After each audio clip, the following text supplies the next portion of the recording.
It begins, as it has for ages now, with a gentle spring rain in northern Minnesota. Those droplets then join with others as they well out of Lake Itasca to begin a 1,000-mile journey that will take 60 days to reach the sea.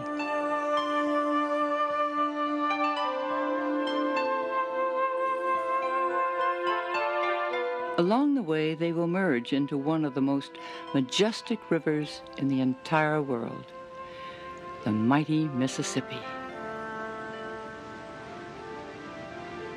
Along its banks for 3,000 miles of twisting and turning runs the Great River Road, a highway that wanders through America's heartland.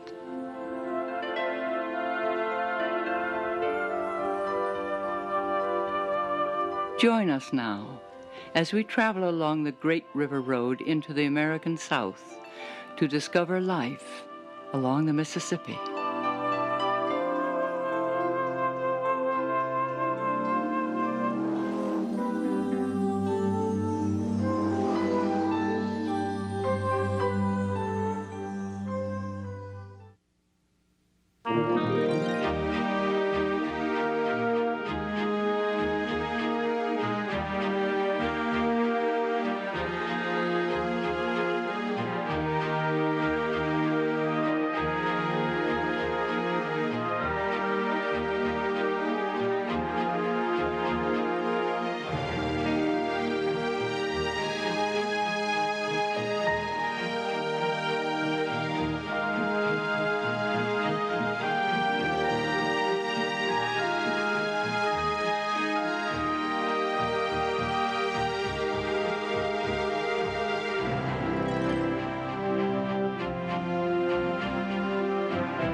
Imagine a road that stretches from Canada to the Gulf of Mexico, a road that follows one of our country's greatest natural resources, one of our most beautiful waterways.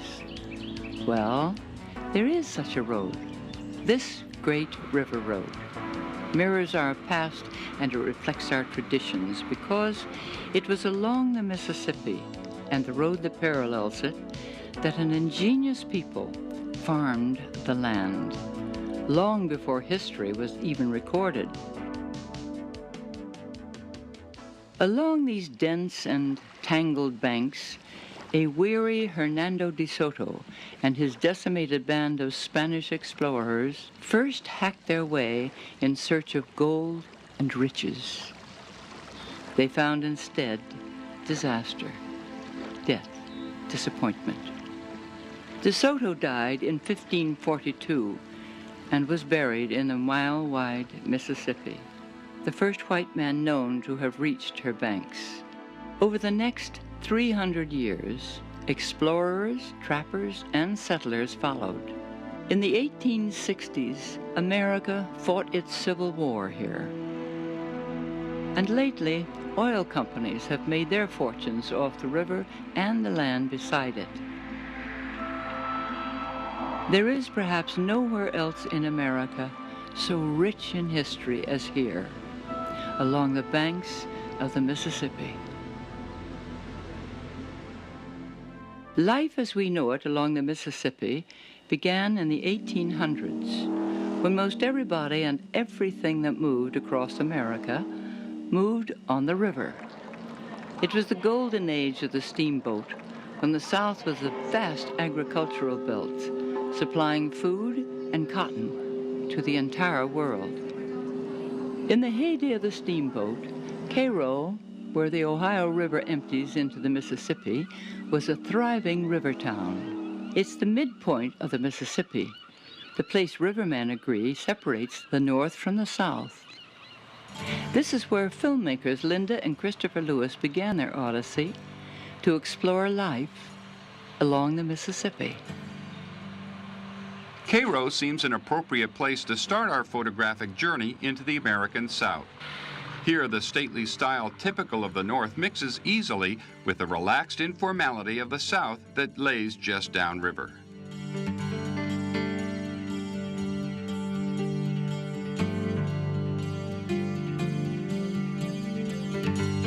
Just across the levee, large tow barges do battle with the dark waters of the Ohio River, much like the steamboats did a century ago. Not much has changed here.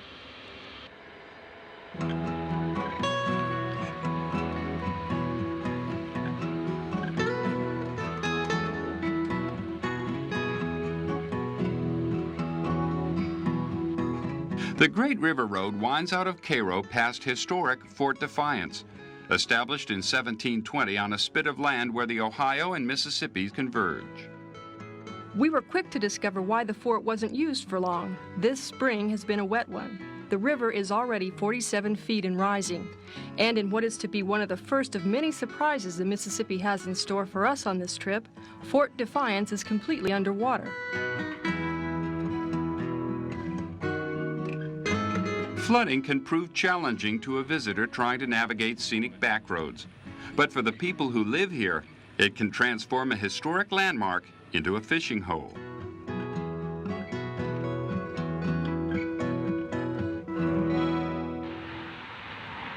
The people of the Mississippi Delta are a resilient lot, and they have to be. Mother Nature can be fickle. In 1993, winter snows and more than twice the average amount of spring rain caused massive flooding along the river. More than 60,000 square miles of land in 9 states were inundated. 12,000 miles of railroad tracks were rendered useless. 7,000 barges were stalled, highways were blocked, and scores of bridges closed. Homes were also washed away. The Great Flood of 1993 was as serious as America had seen in 100 years. But despite the millions of dollars of damage, there was very little loss of life. It was a far different story during the flood of '27. 70 years ago, there were very few levees on the river, and the ones that were there were woefully inadequate. And greedy cotton planters had left the land eroded and the topsoil depleted. And therefore, when the rains came, there was nothing to hold back the waters. More than once, entire towns were washed away.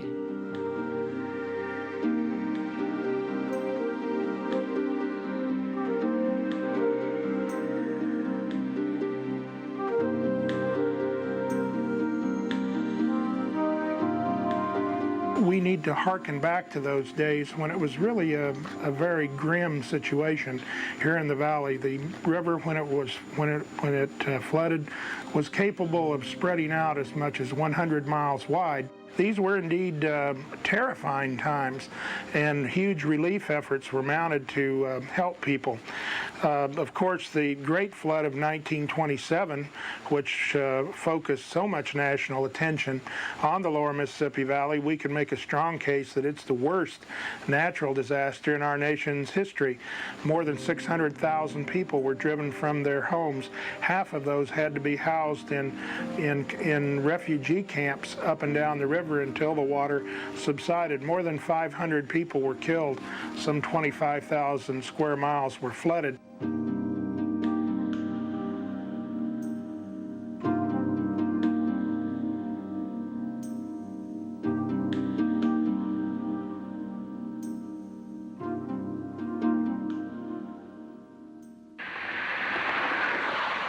Just off the Great River Road in Vicksburg, Mississippi, the government is waging war with the river.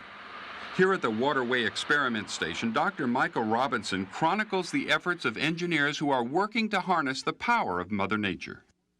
I think the point needs to be made that the Mississippi is dynamic. It's constantly changing. And what the Corps of Engineers tries to do is to understand those forces and work with the river to reshape it in such a way that it can be a servant of mankind.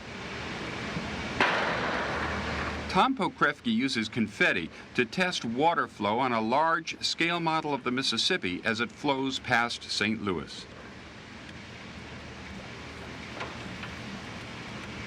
The confetti we use to evaluate is the plan that we have in there at that particular time. Is it moving the currents in the direction that we feel like they need to be moved? We're looking at kind of a new theory, and we're trying to develop what we call Benway weirs, and there's structures that are submerged 100% of the time, and they help redirect the current and move the sediment around a little bit differently than the way nature does it. And by doing that, hopefully we can get that stable navigation channel. Hydrologists also use model boats to test locks and dams. In 1991, they were analyzing the design of a new lock near Alton, Illinois. We'll operate the towboat for a whole range of flows, low flows, high flows, and make sure that the navigation conditions are good. The key in modeling, and one of the emphasis in modeling, is if the wall is 1,200 feet long as you come out of the lock, if it really needs to be 1,400 feet long, the place to find it out is on the model, because if you waited for things to occur in the real world and found out the problem, then it's very expensive. If you're going to make mistakes, you want to make the mistakes on the model. You don't want to do it in the river. Some rivermen say that these engineers do too much to change the course of nature and may actually cause flooding. On the other hand, scientists point to the 100-year flood of 1993, where things could have been a lot worse. Does the work done here actually help mankind? According to the scientists in Vicksburg, it does.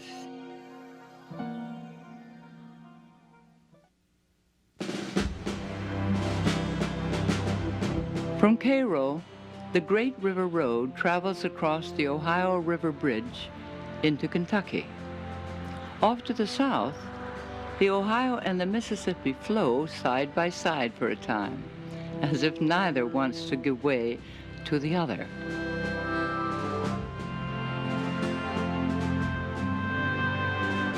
We are now in the center of a great wildlife refuge that is part of the Mississippi Flyway. For centuries, sheer instinct has brought migrating ducks and geese back to these wetlands as they navigate along the river.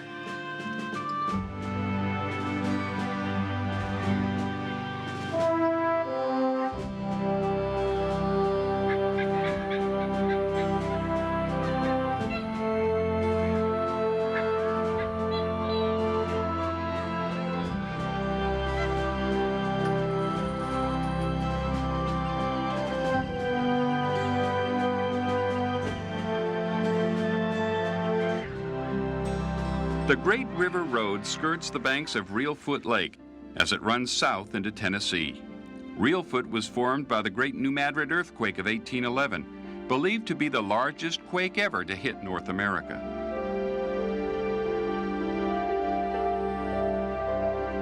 Its banks are lined with shaded groves and moss-covered trees, offering us a preview of the river further south.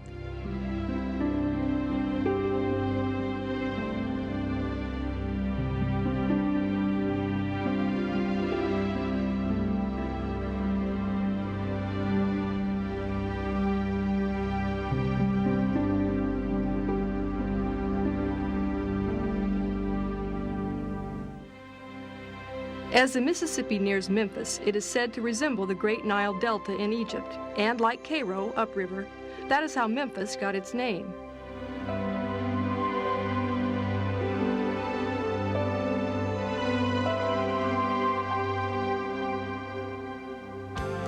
Today, there is even a pyramid here to enhance the comparison. Time was when Memphis was considered the worst city along the river. Its streets were mere mud paths, fever raged, and anarchy reigned. Today, however, Memphis beckons the visitors with the spirit of W.C. Handy on Beale Street and the legend of Elvis at Graceland.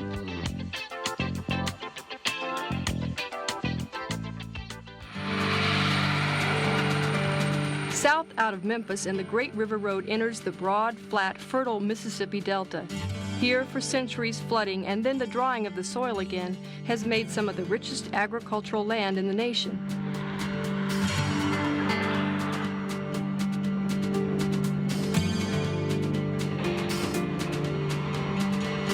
Each spring, when the rains stop, farmers rush to get a start on planting the year's cotton crop, and this year is no exception.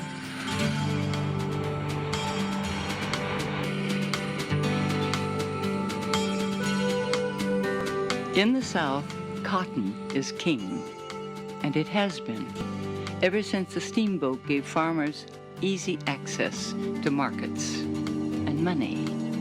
It was a total revolution. That and the invention of the cotton gin a few years before really, I guess, is what put the Deep South on its feet economically and made it a booming. Gordon Cotton has set up office in the old courthouse in Vicksburg, amid reams of public records that tell the dramatic story of the river. When that first steamboat came down the river, the Nicholas Roosevelt and his steamboat in, 1811, I believe, when it came down the Mississippi, it revolutionized everything. Up until then, people had come down the river, but to get home, they had to go overland. They had to go up the Natchez Trace or something like that on foot or on horseback. This meant that we could also send stuff out of town as well as bring it in, and it was a total revolution. As early as 1607, planters in the South raised cotton, but hand-picking the lint from the seed took so much time that there was very little profit in it.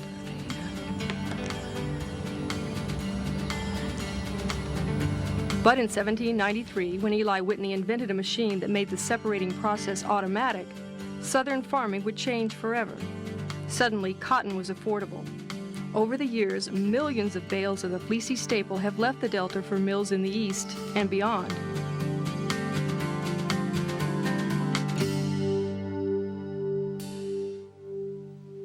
Today, about 10% of the cotton grown along the river is shipped from Greenville, Mississippi. Greenville sits in one of the best harbors on the river. This is an unusual place to find one of the most curious mysteries in the South.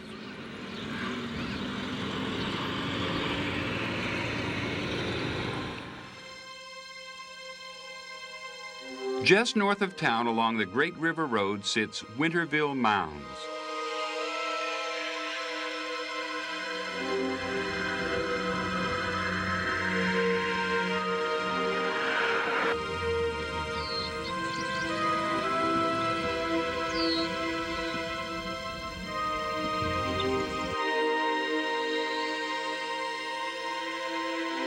These large pyramid-shaped hills look strangely out of place here on the flat delta landscape. How did they get here? Why are they here, and how were they used?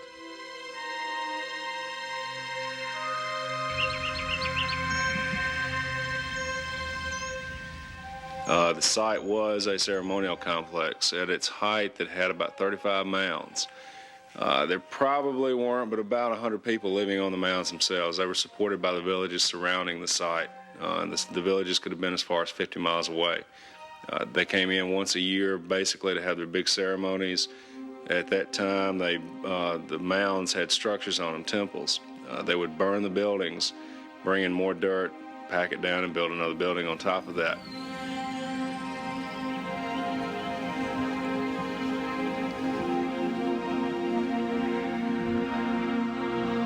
It would have taken some 530,000 cubic yards of dirt and over 3 million man-hours to build a single mound. It's a tremendous feat in an age before mechanization. From what we've been able to figure out, the women did the mound building. The men didn't build it. They were built basically with a basket that was about 4 inches deep by about 2.5, 3 feet in diameter. So it took a lot of dirt. Archaeologists speculate that they were built by an advanced Coles Creek peoples who lived here more than 1,000 years ago. Yeah, it was a real chauvinistic type society, more likely, which has been that way in most any of these type societies. Of course, Any guess as to why these mounds were made or who made them and how they were actually used is only that, a guess. We may never know for sure. So they stand here, a quiet, ghostly reminder of the past.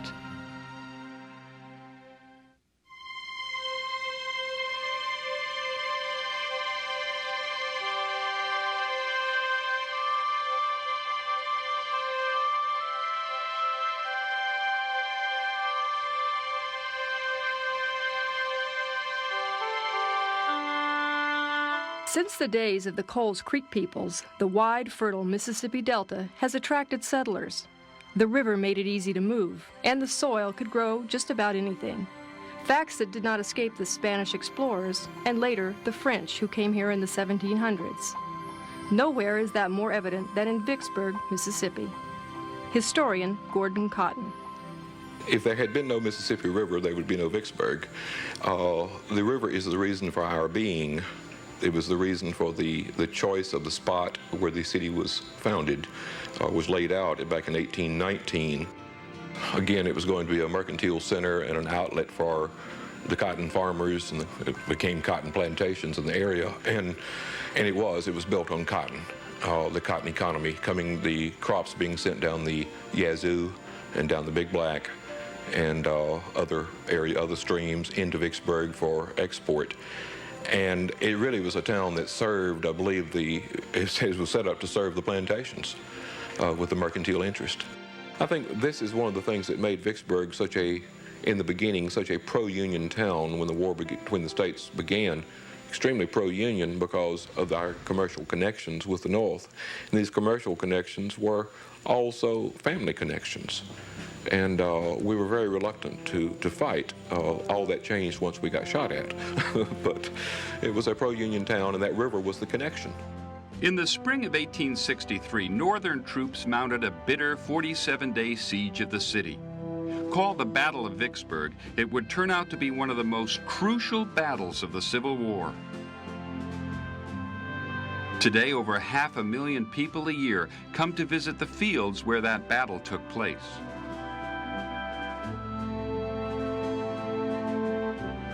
If we can imbibe a sense of a person's heritage at Vicksburg, of where their forefathers fought and what they fought for, then we feel like we've accomplished our goal. Bowie Lanford has been director of operations at the 1,800-acre military park, where granite monuments give silent homage to that bloody siege.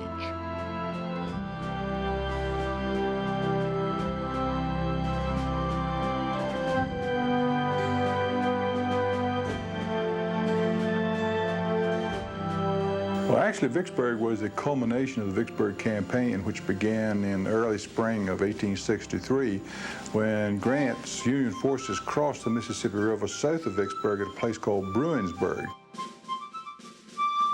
There are a number of different modes of military operations that Grant used during the siege or the campaign of Vicksburg that hadn't been used before, or either hadn't been used to a great extent.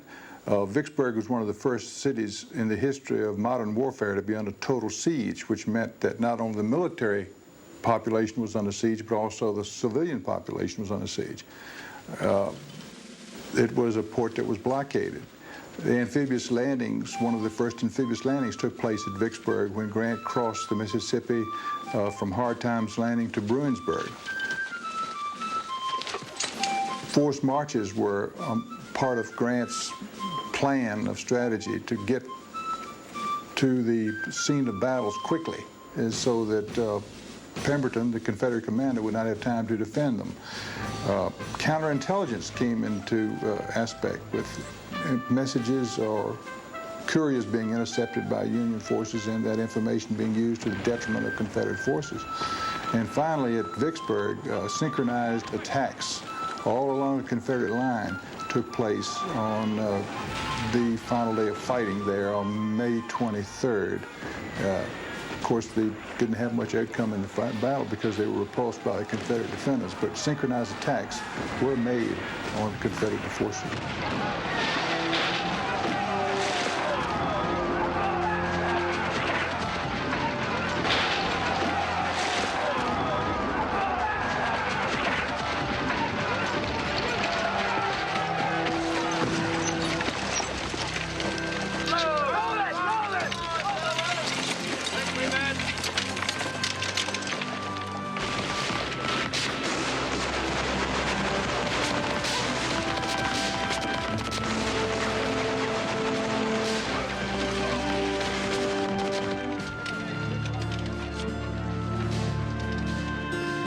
In the end, Union troops would prevail at Vicksburg, and on July the 4th, 1863, the South surrendered.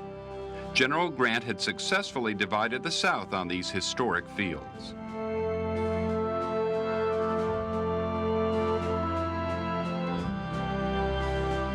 Today, the guns lay silent on the Vicksburg battlefield in memory of those who gave their lives in the war between the states.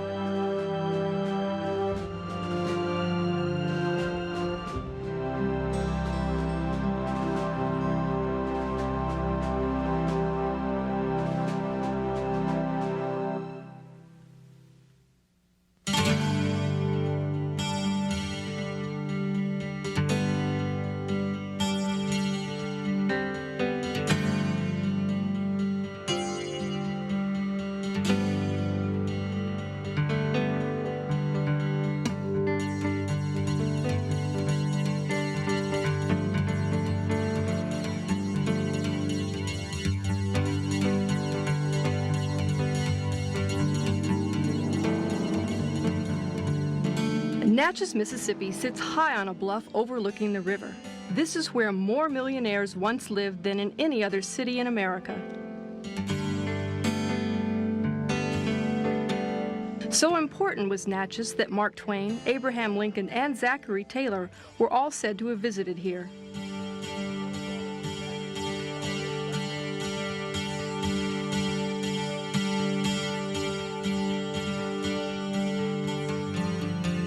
Bustling with business and pleasure, the wharf at Natchez under the Hill welcomed cotton-carrying steamboats and rickety river craft with equal fanfare. On the bluffs above, thriving shops offered the best quality goods from around the world, and the excitement would mount every time a whistle announced the approach of another steamboat.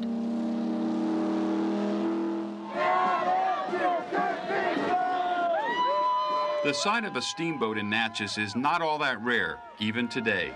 Two of the last overnight steamers still traveling American waters tie up here on a regular basis, and the reception they receive when they do is probably about the same as it was a century and a half ago.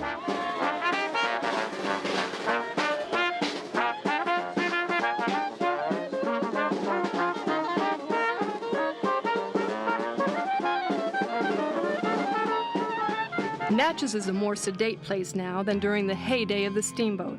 It's better known for its rare collection of restored antebellum homes. Some of these mansions trace their history back to 1716, when the French first established Fort Rosalie on the cliffs overlooking the river. Dr. Thomas Gandy lives in one of those historic homes. Farmland, the abundance of labor, and the combination of the developed cotton gin and the developed steamboat, all of these things, and the rich land, all these things came together during the 19th century to make Natchez what it was. It was a flush era when planters built their opulent homes in town rather than out on their far-flung plantations. They represent the expression of wealth from the cotton culture on plantations in the vicinity of Natchez. These were grand places. These were mansions, and all located on estates in and around Natchez. These estates had no other purpose than to just provide space for these homes. In that golden period when each house that was built was going to be grander and bigger than the last one that had been built. And the Stanton Hall was probably the final expression of that attitude.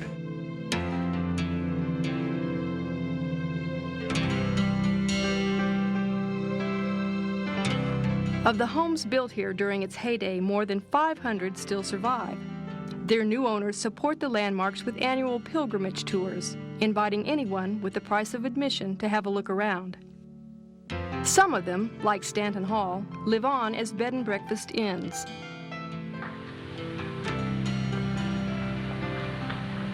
Perhaps the most interesting plantation home in Natchez lies hidden down a narrow country lane. This is Longwood. It has survived for more than 130 years now, even though it was never finished and never lived in. The 8-sided Oriental Palace was designed by a Philadelphia architect for Haller Nutt, a wealthy cotton planter. The unorthodox design featured a 16-sided cupola and onion-shaped Byzantine dome when the home was begun in 1860. And for the first year, construction went well. The outside walls and dome had already been built by the time President Abraham Lincoln called all Yankees home to fight the Civil War. Unfortunately for Haller Nutt, the Pennsylvania artisans working on his mansion answered that call. They dropped their tools where they stood and headed north, never to return.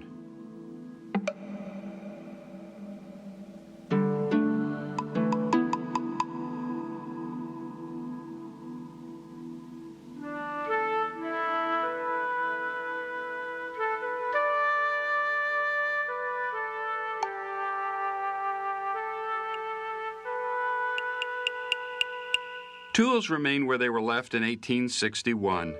A piano stands on its side, never uncrated. And now, tourists wonder at scaffolding that was meant for artisans who have long since passed into history.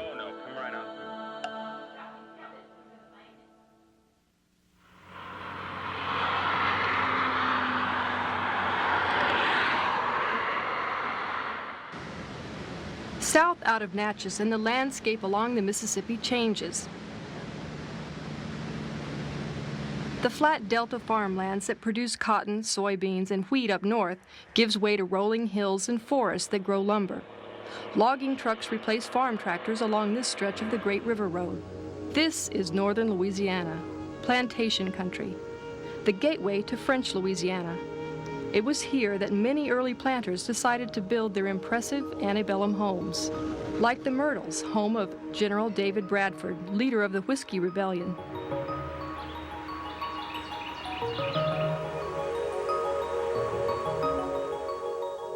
And the Cottage, home of Thomas Butler, a distinguished judge, planter, and U.S. congressman in the 1840s. And the historic Butler Greenwood Plantation with its antebellum home that traces its roots back to the 1790s.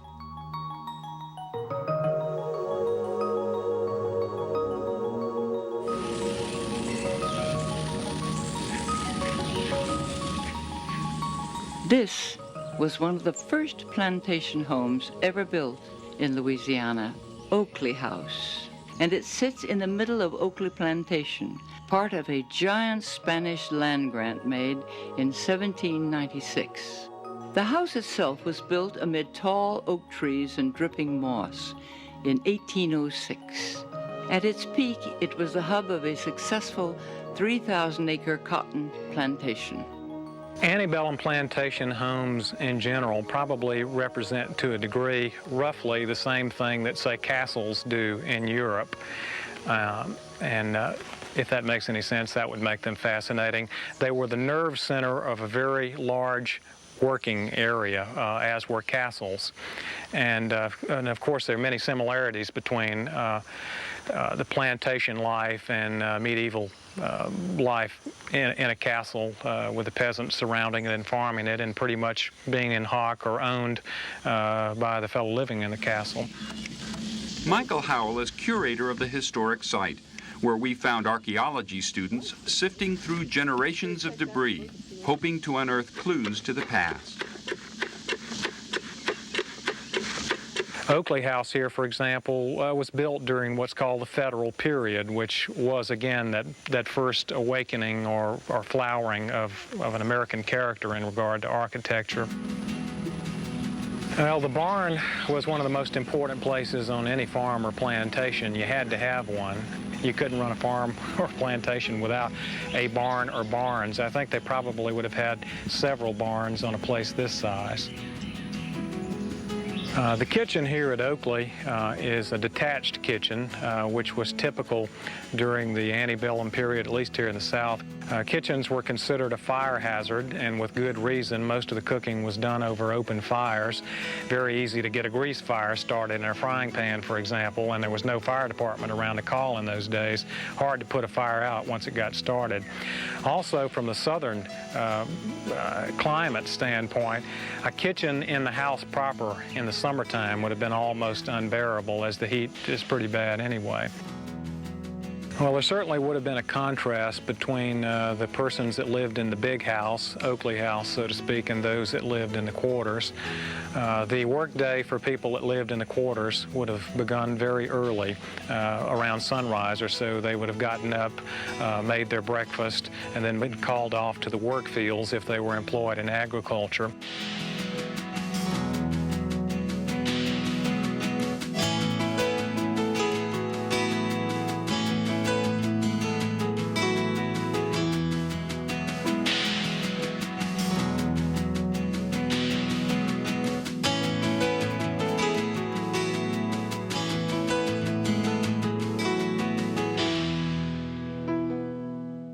Life in the big house, by comparison, would have been a little more comfortable, to say the least. But again, it was a busy place if you were doing your job.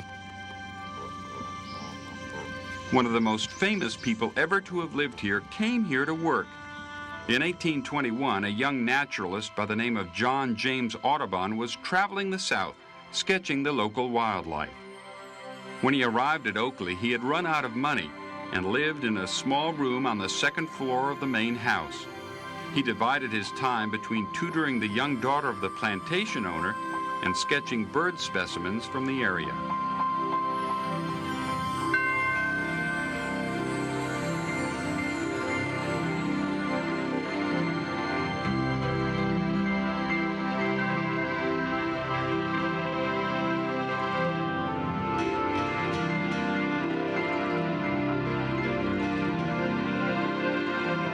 Audubon did do 32 of his bird studies during the time he was staying here at Oakley, and did 85 in this general vicinity over a period of several years.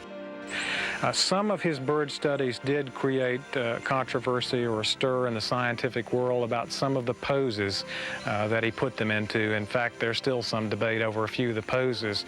But generally speaking, they seem to be pretty accurate. In fact, the birds as they're shown in the first edition bird prints are shown life-size, indicating that he was taking exact dimensions. Some of the prints he created while he stayed here are still hung in the house today.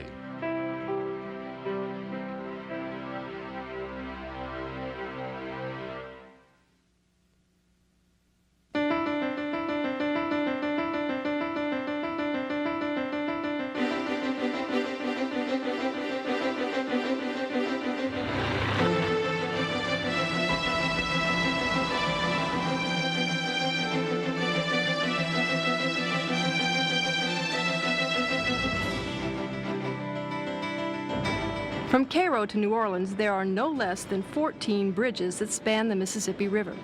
But here in St. Francisville, there is no bridge. If you want to cross the river, there's a more interesting way to get to the other side, by boat. The motor ferry New Roads fills its decks with cars, trucks, motorcycles, well, anything with the toll, for a 15-minute crossing of the Mississippi. Here you can trade asphalt for the steel deck of the New Roads and enjoy a short break from your daily routine.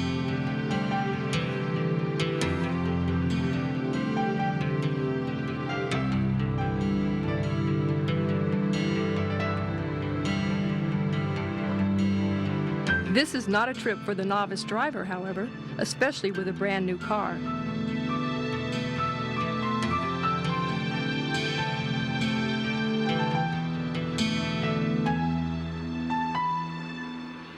But once you leave the levee, it's the nearest thing you'll find to a sea cruise in central Louisiana.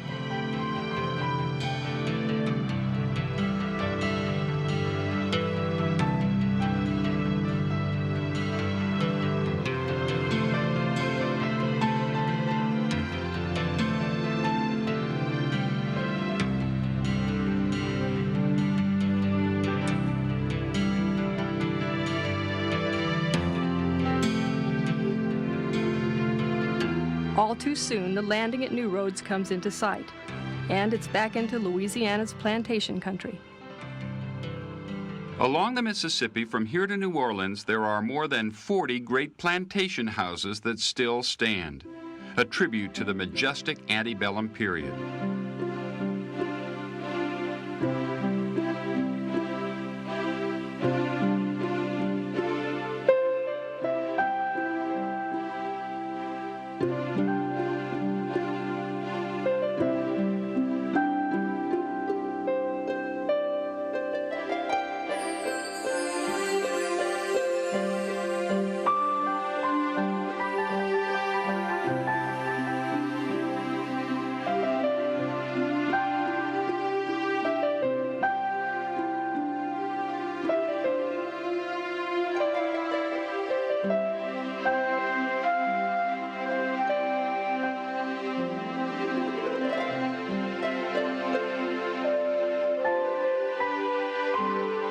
Louisiana is a land of industrious people, and it has been since the first French Acadians settled the bayous of southern Louisiana in the 1700s. They had to be industrious to build such beauty on a hostile land that offered them little more than virgin swamp.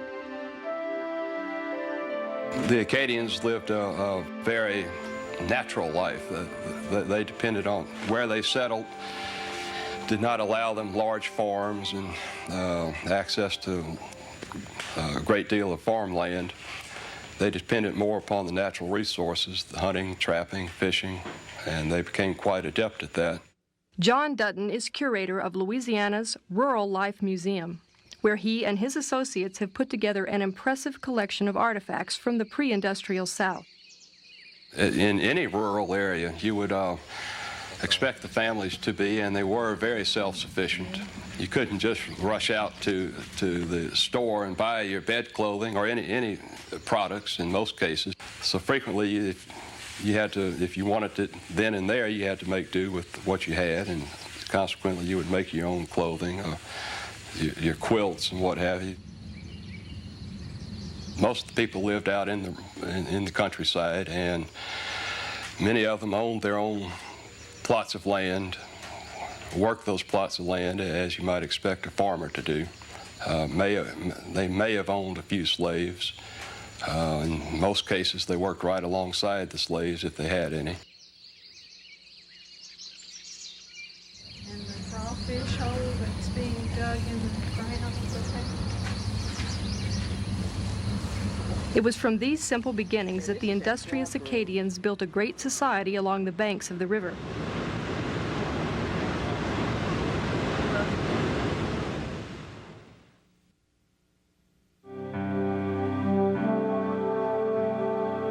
The Mississippi is now wide and slow-moving, as those droplets of water that trickled out of Lake Itasca 2 months earlier seem to sense that they are nearing the end of their journey. And, like us, they don't want it to end.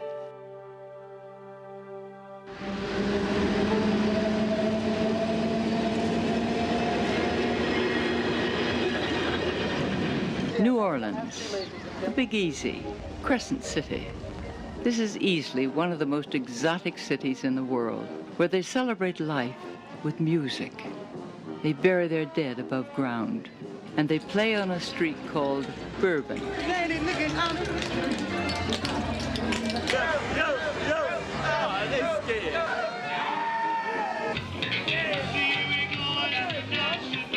honeymoon couple here now. Honeymoon. Hey. Honeymoon. Let's hear it for you. We are noted for our infamous 42-ounce porterhouse steak, built for two, unless you think you're the war.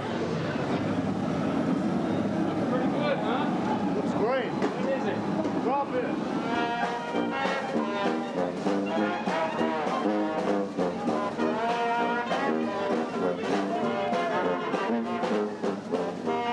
South from New Orleans and the final miles of the Great River Road follow Belle Chase Parkway, out onto the broad alluvial plain of seagrass and marshlands, past Myrtle Grove, Port Sulphur, and Empire.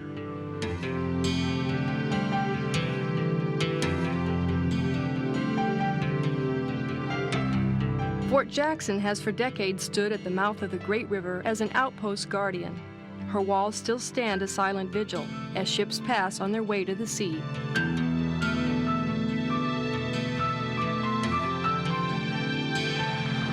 Here, the Great River Road is paved with mussel shells, and strange and exotic birds soar overhead.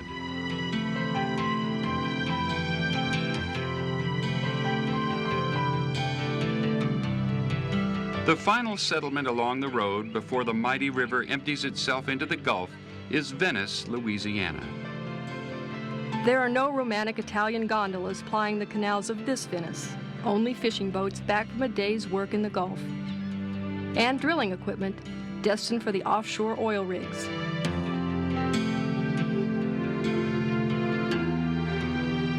There is little fanfare out here, no signs marking the Great River Road. Instead, the waters of the Mississippi lap ominously at its historic pavement.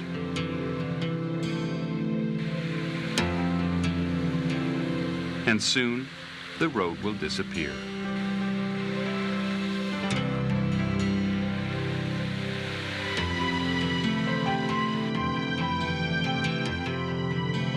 It is here on a narrow spit of land occupied by oil drilling equipment that the pavement simply ends.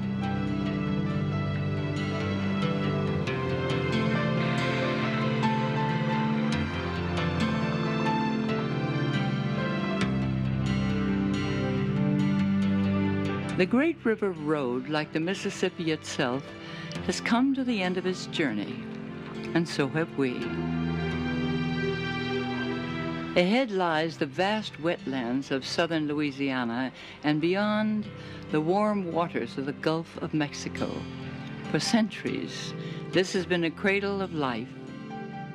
At one point, industry invaded, threatening to harm the environment and alter life here forever. Industry is still here, but its effects on the river have been greatly limited in recent years. Life as it was here is slowly coming back. I'm Loretta Young, and we hope you have enjoyed this look at an American tradition.